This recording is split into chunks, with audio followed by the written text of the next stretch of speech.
ಸಂತೆಬೆನ್ನೂರನ್ನ ಕಾಕಿನಾಡ ಇದ್ದೀವಿ. ಕಲ್ಲೇಶ್ವರ ತೋಟದಲ್ಲಿದ್ದೀವಿ. ಕಲ್ಲೇಶ್ವರ ತೋಟ ಮುಂಚೆ ಮತ್ತೆ ನಮ್ಮ ಕ್ಯಾಜಿನ್ ಸಂಸ್ಥೆಯ ಉತ್ಪನ್ನಗಳನ್ನು ಯೂಸ್ ಮಾಡಿದ ಮೇಲೆ ಯಾವ ಥರ ಅವರ ತೋಟ ಚೇಂಜ್ ಆಗಿದೆ ಅನ್ನೋ ಕಲ್ಲೇಶ್ವರರ ಬಾಯಿಂದ ಕೇಳೋಣ. ಸರ್ ನಮಸ್ಕಾರ. ಹೇಳಿ ಸರ್, ನಿಮ್ಮ ಅನುಭವ ಯಾವ ಥರ ಇದೆ? ನಮ್ಮ ಕ್ಯಾಜಿನ್ ಸಂಸ್ಥೆಯ ಪ್ರಾಡಕ್ಟ್ನ ಯೂಸ್ ಮಾಡಿದ್ದೀರಲ್ಲ, ನಿಮಗೆ ಮುಂಚೆ ಯಾವ ಥರ ಇತ್ತು ನಿಮ್ಮ ತೋಟ, ಇವಾಗ ಯಾವ ಥರ ಆಗಿದೆ, ಏನೇನು ಚೇಂಜಸ್ ಆಗಿದೆ, ನಿಮಗೆ ಯಾವ ಥರ ಅನಿಸಿದೆ ಆ ಥರ? ಸರ್, ಮೇ ತಿಂಗಳಲ್ಲಿ ತೋಟ ಅಲ್ಲ ಒಣಗ ಸ್ಟೇಜ್ ಬಂದಿತ್ತು. ಒಣಗ ಸ್ಟೇಜ್ ಅಂದರೆ ಸ್ವಲ್ಪ ಹಿಡ್ಕೊಂಡು ಕಂಪ್ಲೀಟಾಗಿ ಗಡ್ಡಿಗಿರೋದೇ ಒತ್ಕೊಳಂಗಿತ್ತು ಸರ್. ಓಕೆ. ಆಮೇಲೆ ನಾವು ಭಾರತ್ ಟ್ರೇಡರ್ಸ್ ಸಂತೆಬೆನ್ನೂರಲ್ಲಿ ಅವ್ರ ಸಾಹೇಬರು ಸಜೆಷನ್ ಮಾಡಿದ್ವಿ. ಅವ್ರು ಔಷಧಿ ಅಂಗಡಿ ಭಾರತ್ ಇದ್ರದು ಏನು ಹೇಳಿದ್ರು ಅಂದರೆ, ಒಂದು ಪ್ಯಾಕೇಜ್ ಗೊಬ್ಬರ ಹೇಳ್ತೀನಪ್ಪ, ಗೊಬ್ಬರ ಕಾಲ್ ಕೆ ಜಿ ಒಂದು ಗಿಡಕ್ಕೆ ಹಾಕಿ ಒಣಗೆ ಹೋಗಿತ್ತು ಪೂರ್ತಿ ತೋಟ. ಆಮೇಲೆ ನೀರಿನ ಅಂಶ ಕಡಿಮೆ ಆಗಿ ಏನಾಗ್ಬಿಟ್ಟು ನಮ್ಮ ಮೈಟ್ಸ್ ಭಾಳ ಒಣಗ ಸ್ಟೇಜ್ ಅಂದರೆ ಸ್ವಲ್ಪ ಹಿಡ್ಕೊಂಡು ಕಂಪ್ಲೀಟಾಗಿ ಗಡ್ಡಿಗಿರೋದೇ ಒತ್ಕೊಳಂಗಿತ್ತು ಸರ್. ಆಮೇಲೆ ನಾವು ಭಾರತ್ ಟ್ರೇಡರ್ಸ್ ಸಂತೆಬೆನ್ನೂರಲ್ಲಿ ಅವ್ರ ಸಾಹೇಬರು ಸಜೆಷನ್ ಮಾಡಿದ್ವಿ. ಅವ್ರು ಔಷಧಿ ಅಂಗಡಿ ಭಾರತ್ ಇದ್ರದು ಏನು ಹೇಳಿದ್ರು ಅಂದರೆ, ಒಂದು ಪ್ಯಾಕೇಜ್ ಗೊಬ್ಬರ ಹೇಳ್ತೀನಪ್ಪ, ಕಾಲ್ ಕೆ ಜಿ ಒಂದು ಗಿಡಕ್ಕೆ ಹಾಕಿ ಯೂರಿಯಾ, DSP, ಪೊಟ್ಯಾಶು, ಎಲ್ಲ ಒಂದು 8 ಟೈಪ್ ಏನೋ ಬರ್ಬಿಟ್ಟಿದೆ ಸೆಪ್ರೇಟೆಡ್ ಚೀಲ. ಎಲ್ಲದನ್ನು ಕಲಸಿ ಮಿಕ್ಸ್ ಮಾಡಿ ಒಂದು ಗಿಡಕ್ಕೆ ನಾವು ಕಾಲ್ ಕೆ ಜಿ ಥರ ಹಾಕಿದ್ವಿ.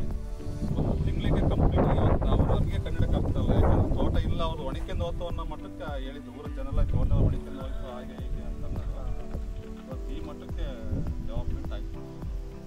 ಗೊತ್ತಿದೆಯಲ್ಲ ಸರ್? ಹ್ಞೂ ಸರ್, ತೋಟ ಈ ಮಟ್ಟಕ್ಕೆ ನಾನು ಆಗುತ್ತೆ ಅಂತ ಅನ್ಕೊಂಡು ತೋಟ ಇದೆ ಆಗಿದೆ, ತಿಂಗಳಿಗೆ ಚೇತರಿಕೆ ಆಗಿತ್ತು ಗೊಬ್ಬರ ಹಾಕಿದ ಮೇಲೆ. ರೈತರಿಗೆ ಸಜೆಷನ್ ಕೊಡೋಕ್ಕೆ ಇಷ್ಟಪಡ್ತೀನಿ. ಸರ್, ಚೆನ್ನಾಗೇ ಬಂದಿದೆ. ಅದೆಲ್ಲ ಒಳ್ಳೆ ಗೊಬ್ಬರ ಚೆನ್ನಾಗಿ ನನಗೆ ಕೆಲಸ ಮಾಡ್ತೀನಿ. ನನಗೆ ನಾನು ತೋಟ ಹೋಗಿತ್ತು ಅಂತ ಅಂದ್ಕೊಂಡು ಒಂದು ತಿಂಗಳಿಗೆ ಎಷ್ಟು ಲೆಕ್ಕಾಚಾರ ರಿಕವರ್ ಆಗಿತ್ತು. ನಿಮ್ಮ ಕಣ್ಣಿದಾಗ ನೋಡೋಣ ತೋಟ ಕಾಣ್ತಾರಲ್ಲ, ನಾನು ಅಂದ್ಕೊಂಡಿದ್ದಲ್ಲ ಈ ತೋಟ ಹಿಂಗೆ ಆಗುತ್ತೆ ಅಂತ ಕಂಪ್ಲೀಟ್ ಹೋಯ್ತು ಅಂತ ಹೇಳ್ತಾರೆ. ಆ ಥರ ಆಗಿದ್ದು ಬೇಸಿಗೆಯಲ್ಲಿ. ನೀರು ಕಡಿಮೆ ಆಗಿ ಮೈಟ್ಸ್ ಬಿದ್ದು ಭಾಳ ಸುಳೆ ಬಿಟ್ಟು ಇನ್ನೇನು ಇದ್ದಿಲ್ಲ. ಈಗ ಎಚ್ಚರಕ್ಕಾಗಿತ್ತು.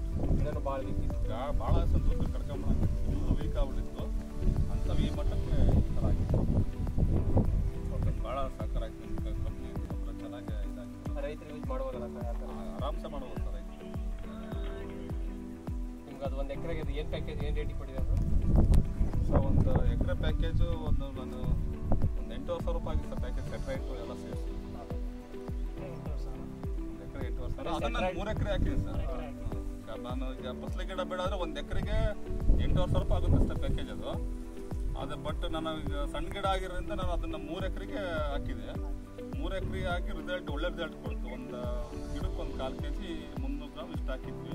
ದೊಡ್ಡ ಗಿಡ ನೀವು 1 ಎಕರೆ ಹಾಕೋ ಪ್ಯಾಕೇಜ್ 7,200 ರೂಪಾಯಿ ಪ್ಯಾಕೇಜ್, 7,200 ಪ್ಯಾಕೇಜ್ ಆಗುತ್ತದು. ನಾವೀಗ ಅದನ್ನು ಏನು ಮಾಡಿದ್ವಿ ಅಂದರೆ 3 ಎಕರೆಗೆ ಹಾಕಿದ್ವಿ. ಸಮಗ್ರವಾಗಿ ಎಲ್ಲ ಪೋಷಕ NPK ವಿತ್ ಸಮಗ್ರವಾಗಿ ಹಾಕಿದ್ದಾರೆ.